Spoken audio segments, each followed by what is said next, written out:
Hello everyone, this is Gail from Gail's Upstairs Studio. I hope you're all doing well. It's been a while since I've done a video. It's been since August 24th since I've uploaded a video. I've been very busy, a lot has been going on, but I think things have calmed down enough where I can get back to doing videos. I have a full house at the moment. My daughter and her family are living here while they have some work done on their house. So I'm not sure I'll be able to do videos every week, but I'm going to give it a college try here. I haven't had a chance to do videos, but I have had a chance to do some work in sketchbooks. So I thought maybe we would have a nice hot cup of coffee and a nice fall chat. This first one is done in a sketchbook that I made a couple of years ago. Made it myself, and I used Arches paper, and best thing I ever did. I love this book. Haven't had a chance to work in it in a while, so this is one I did in September 30th, and I just used these leaves. Actually, I pulled a couple of leaves off this garland and traced around them, and I did some wet into wet techniques and used some acrylic paint for the vines in here, and did some berries and did a wet on wet wash in the background as well. And that was a lot of fun to do, and it didn't really take a long time either. So that's the first one. This is a sketchbook that I showed early in the summer. I had gotten a kit in a little gift shop, and it came with a set of watercolors, which are these. I'll show you. They're not professional grade or anything, but they work great for what I need them for. And so I started out by doing a couple of paintings in here using those paints to see how they would go. And I did this one. This is one of the very few instances where I paint in plein air. In fact, my husband and I were having lunch in the car. We were on the road and we pulled over to a little picnic area, and I painted this while we were sitting there. I really did like the way the colors were in this book. And this is of a place called Astaku Gardens in Northeast Harbor. We went there for a day, and I took a picture of this scene, and then when I got home, I painted it. And I actually really like the way the rock came out. I'm still learning when it comes to landscapes and things, so anytime I do any little thing right, I get excited. This is done with different paints, Daniel Smith paints that I have, sitting on my patio. This is the entrance to my husband's foundry, and I just sketched it and painted it. I had just bought these mums and pumpkins the day before, and that was a lot of fun. And this is pretty much just from my imagination. You see a lot of pictures like this time of year, and I've been to quite a few weddings in the fall that use this kind of thing for arrangements, so I was able to just kind of think of it in my imagination and do that. I am finding that I really like this size, so I'm going to be working more in this book just because of the size of it. This next one, this sketchbook, I showed in my birthday haul. I ordered it from Jerry's Artorama, and it's very inexpensive sketchbook, but it is 100% cotton paper, and it doesn't have very many pages in it, and so you don't have to be precious with it. It wasn't very expensive at all, and I've been working on something in this one that I'm very pleased with. This is another situation of seeing a lot of these kinds of scenes and pictures, and actually in real life this time of year, and so I just went with my imagination again and did this the way I do a lot of watercolor paintings, except this time I went back in with my graphitin pencils, and I'd never done that before, and I really enjoyed what I was able to accomplish with that. Before I added the Graphitint pencils, when I did the watercolor, this was all pretty much, the tree line was pretty much one value. And they basically looked like they were in a straight line, and I didn't want that. So I came in with the Graphitint and made some darker and some with more detail, and some I didn't touch. And what that does is it pushed those, the ones that I didn't touch, into the background and pulled some of the other ones forward, so it looks a lot more dynamic. And then I used Graphitints to outline some of the pumpkins and show some detail on the forward pumpkins, and I didn't really do anything in the background there.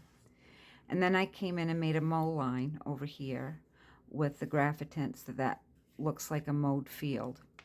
I still think I'll be coming in and putting some more detail in the path, but I really like the way that came out. I'll be using my Graphitints with my watercolor more often, I think. That was done on October 7th, and I think that is it for this book. Yes. I think I'm going to be ordering a few more of these because they're very inexpensive, and I really like the portability of them. This is a sketchbook. It's a Strathmore, and it says 2023 and 2024. I don't know what I was thinking, but we are headed very quickly into 2026, and I still have a lot of empty pages in here. So I was very confident, apparently, because I wrote it on there in white paint pen. But in here I have some pumpkins done on October 8th, and I used my Caran d'Ache Neo Color 2s for this book. And I haven't had a chance to use them a lot lately, and I very much enjoyed using them here. I didn't do anything special with this. I drew it out quickly. I've done pumpkins a lot, so it's something I'm very familiar with. I just drew it out quickly, and then I just colored just like a kid in a coloring book, and then I went back in with the water after with a water brush, actually. And I chose not to do water on some of it to keep some of the detail in, and I really like the way that looked. I think this has to go on the top of my pile to finish that, so we don't get into 2026 too far with it. This is my Etcher sketchbook, and I have a summer bouquet that I did in here in September. Let's see, right here. This I saw a picture on Pinterest that I kind of like the looks of. I like the composition mostly. The colors are different, the flowers are different, but the composition was the idea that I took from it, and I did that in September. Kind of the last vestiges of summer. Okay, I'm going to go out of sketchbooks for a minute and show you a couple of other things that I did. I've done a couple of videos on exercises from the watercolor workbook that I got in a haul earlier in the year. Oops, my pumpkin plopped over. And I will link those videos below. These are a couple more of those exercises. This one was flowers and summer fruit. I didn't like how this came out. I might revisit this another time. And now I'm going to preview next week's video. I've already done it, so we know there's going to be another video right after this one. This also was from the watercolor workbook. I did it a little differently. I did not follow the exercise to the T. I basically used the picture as a loose reference, and I even changed that up a little bit. And I had so much fun doing this one. I could have sat here and doodled away on this for hours. I did it in watercolor, obviously, but I also went in with fine liner to define the segments of the pumpkins.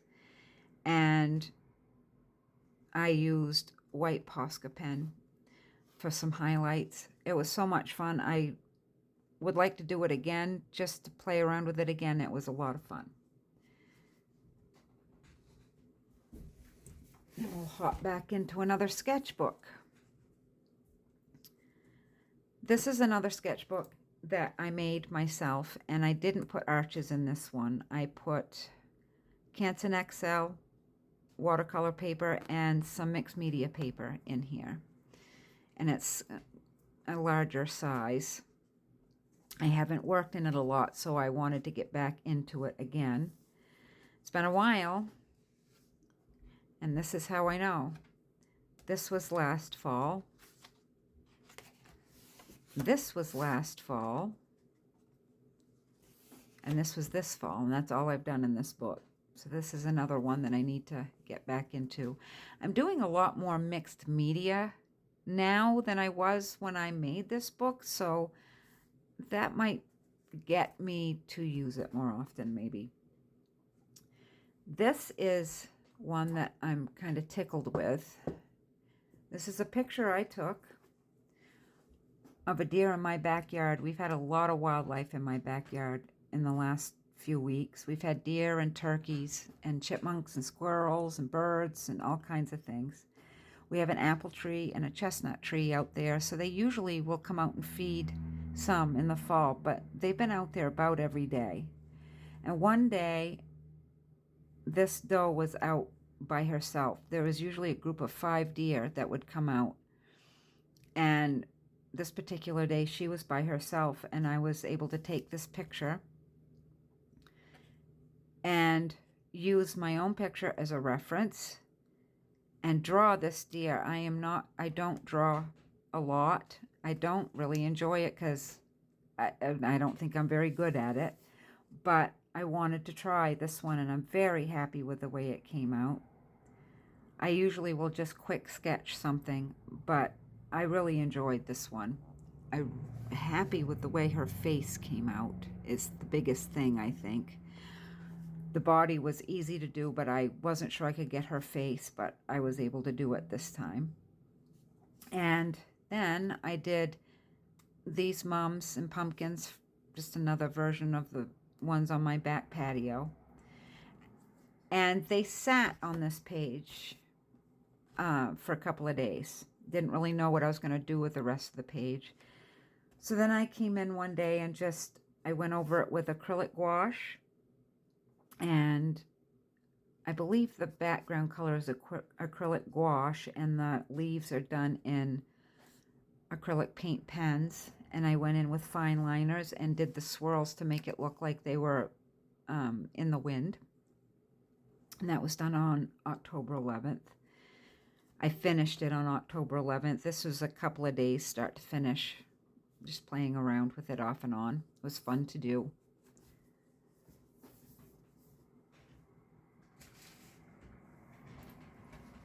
I have a couple more, and then we'll be done.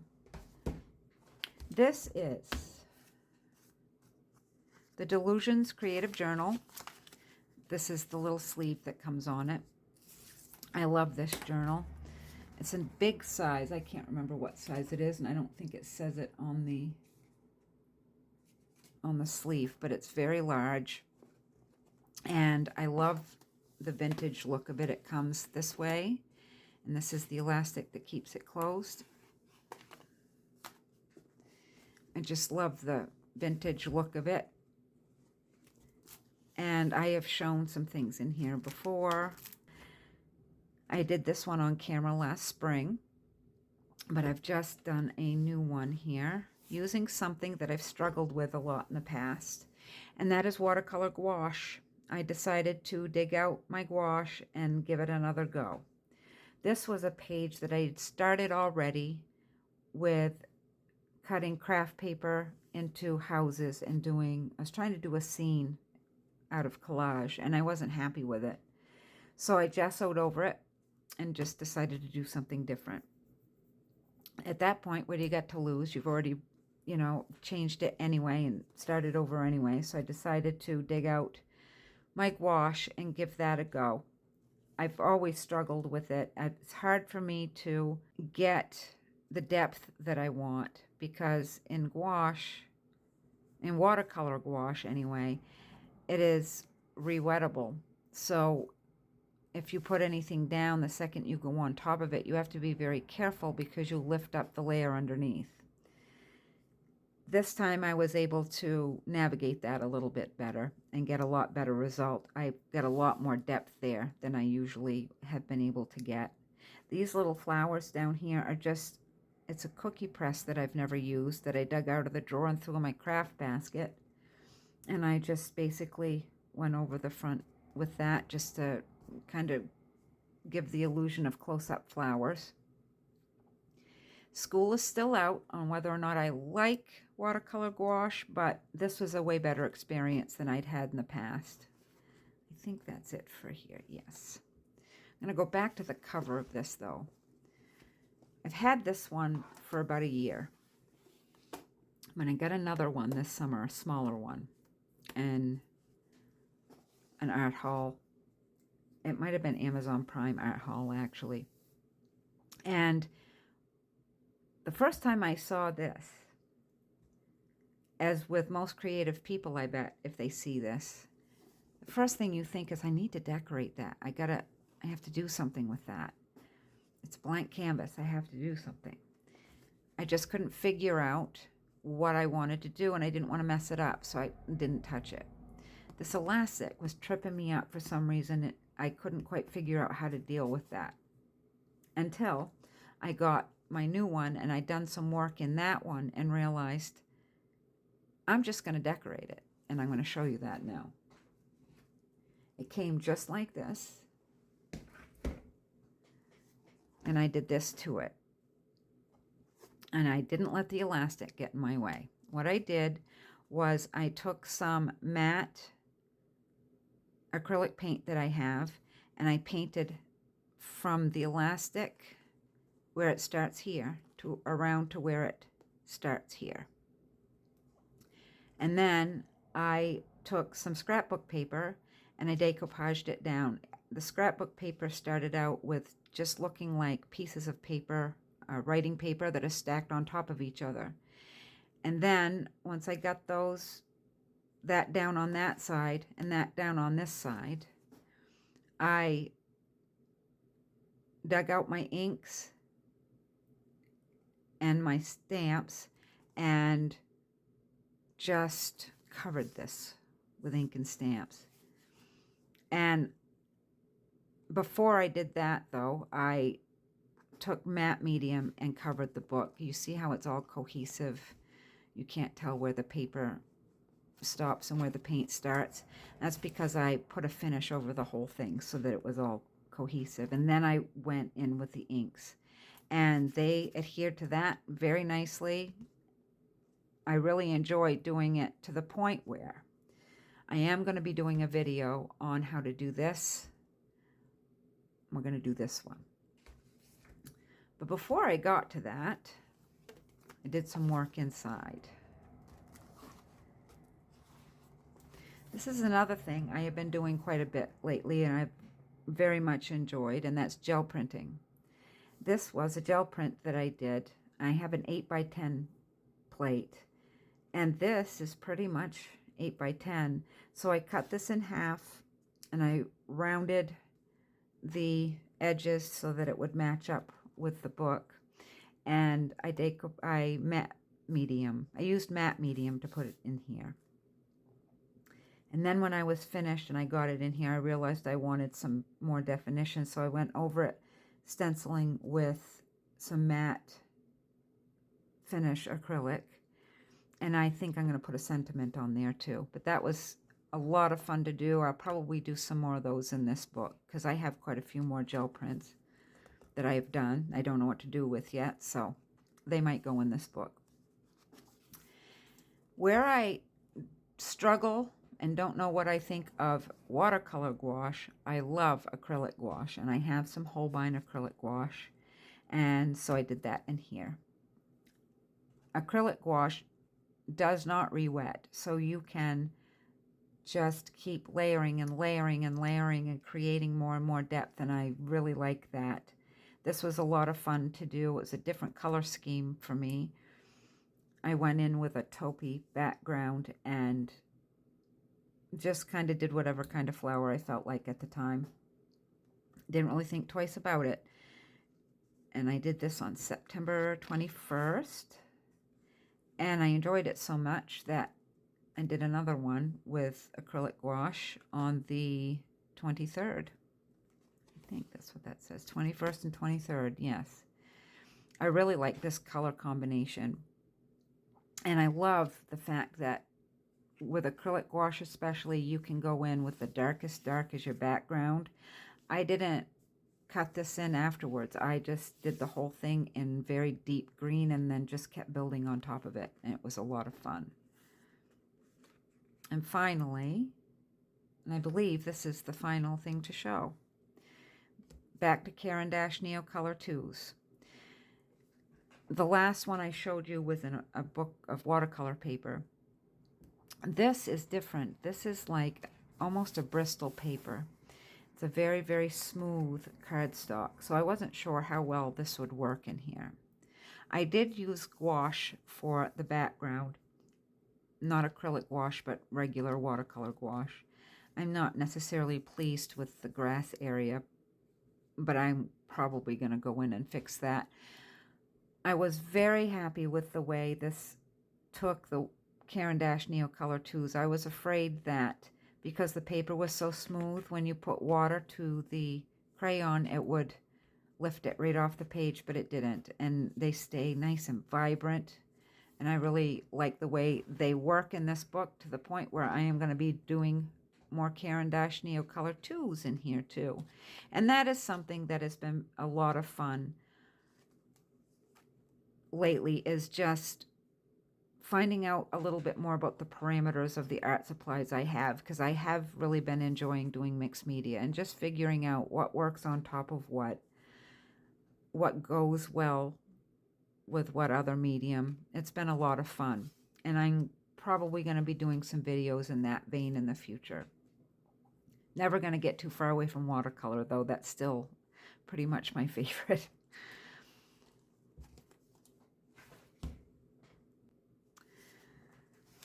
We will go back here for just a minute while I thank you for your patience while I got my act together in the last few weeks. I hope you enjoyed this video, and I will see you next time.